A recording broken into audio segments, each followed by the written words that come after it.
Did you all notice this in the trailer? Glen Powell has the Tom Cruise run. It's like a trait that's been passed down, and he's the chosen one. It's also funny, Tom Cruise is the running man, and Glen Powell is the running man. Nobody likes you, and you're not funny. What's up, Flick fans? Welcome back to the channel. This is the second version of the Running Man we've seen on the big screen. The first starring Arnold, this starring Glen Powell, and it's directed by Edgar Wright. And so you go in with a certain set of very Edgar Wright heavy expectations. We're going to talk about it.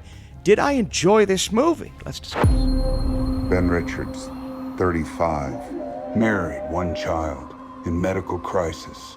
We need money for a doctor now. So, simple premise. Man joins a game show which contestants are allowed to go anywhere in the world and are pursued by hunters hired to kill them. This movie is rated R. There's some violence, gore, language. You don't expect them to hold anything back because Edgar Wright never really has. From the director of one of the greatest trilogies of all time, the Cornetto trilogy, Shaun of the Dead being one of my favorite movies. That's a cliche thing to say, but that is for a reason. And then a movie like Scott Pilgrim vs. the World, which ages like a fine wine, and Baby Driver. Last Night in Soho is another one, maybe not as big and popular as the other ones, and I think that's why some people are starting to get that Edgar Wright is maybe losing the flavor that he once had kind of thing. I didn't feel that way going into this film, but I did walk out of The Running Man, and I'll start here, with the mindset of, my biggest issue here is not necessarily something that happened in the movie, even though the third act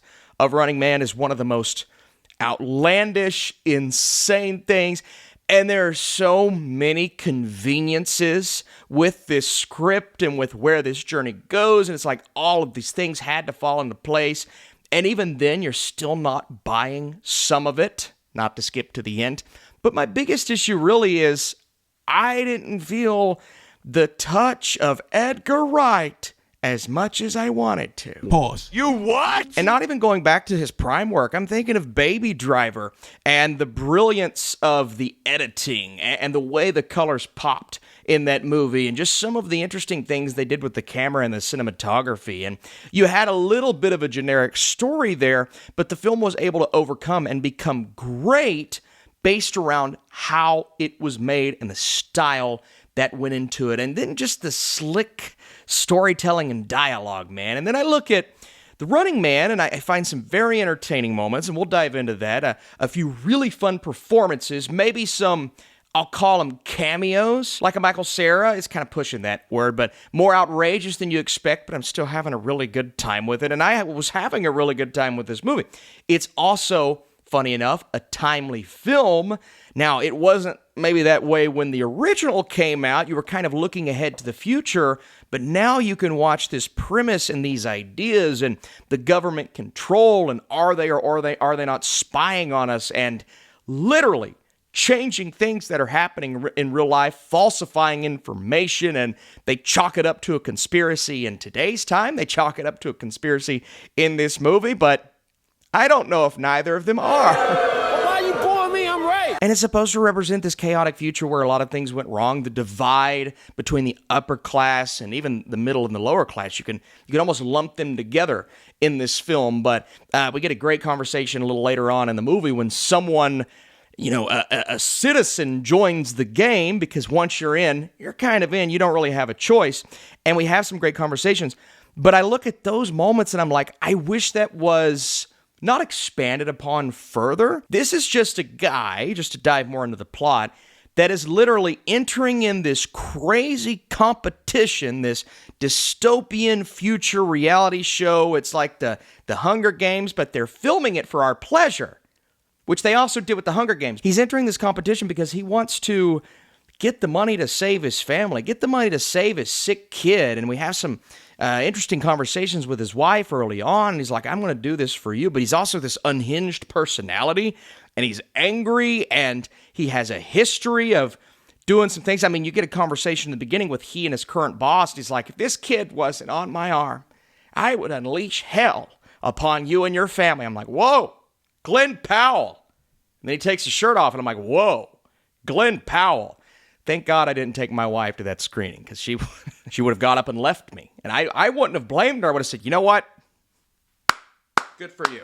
We got Glen Powell, Sean Hayes, Lee Pace, Katie O'Brien's in here, a couple recognizable faces. Josh Brolin plays a very interesting, sleazy, scummy guy who's clearly just wanting to do this because he's making money he's profiting off of the pain, but he wants to turn people into stars. Like, he's telling Powell's case, like, listen, we want a running man. We want a guy to make it all the way. Now, he doesn't really, but that's his way to kind of convince him. And it works. Spoiler, it gets him into the game. And then it's up to the civilians to call it in. Say, hey, we've got him. You can't go anywhere without being pointed out. Now, again, I go back to those moments where it's like, it's very convenient that someone saw him do this and this, or how did he get caught there? Like, you understand the movie kind of points to a few things coming together seamlessly, but it almost becomes, I don't want to say laughable at points because I was enjoying this movie, it's very entertaining, but laughable as to how he gets caught in certain situations to where you're scratching your head going, well, I don't know how that makes all that much sense. And then you get to the third act, you basically get everything here. You get explosions, you get car chases, you get plane sequences, you get hand-to-hand combat, a guy who, it holds his own versus some of these hunters. And the hunters are very interesting too, because then you start to ask some questions. Well, it's like, how did they get into the situation? How did they agree to do what they did? And you're posing all of these questions and you're asking all of these things. But I always come back to the point, I'm like, why didn't Edgar Wright bring more of that trademark style into this movie? Because it's really entertaining. And I liked Ben Richards' journey. I like the character arc that we go on. And it's 2025, so we're able to do a lot of things that OG movie was not able to do. They had to keep it confined because they didn't have the technology necessary to tell the story that Stephen King wrote on paper. But you watch this play out and you're just thinking like, this is not as well edited together, like not as stylistic, like the colors aren't popping like they need to. There are a few scenes where the lighting's interesting. Maybe I expected this to be a little funnier because the way Edgar Wright has woven that into his movies in the past, and I wouldn't say Last Night in Soho as much, and so maybe he's kind of going away from that in a different direction. But The Running Man, I mean, there were so many choices and ideas that just weren't properly conveyed, and I'm questioning some of the decisions. Enjoyed it as a whole. I know I keep going back and forth. It's like, you like a movie, but there's a ceiling to how much I was able to enjoy because I just kept thinking, this does not feel like an Edgar Wright film. So I gotta know, what did you think of The Running Man? What is your favorite Edgar Wright movie? Should I do an Edgar Wright ranking? I'm debating it. I am a master debater. Leave a like if you want to share this video with your friends. Sorry about that joke. The Running Man has a lot going for it as Glen Powell takes us on a rousing, over-the-top adventure utilizing timely themes and a handful of opportunities to deliver some epic action. It's hard not to enjoy this chaotic world. The reoccurring thought of how it never felt like an Edgar Wright film continued to pop into my head.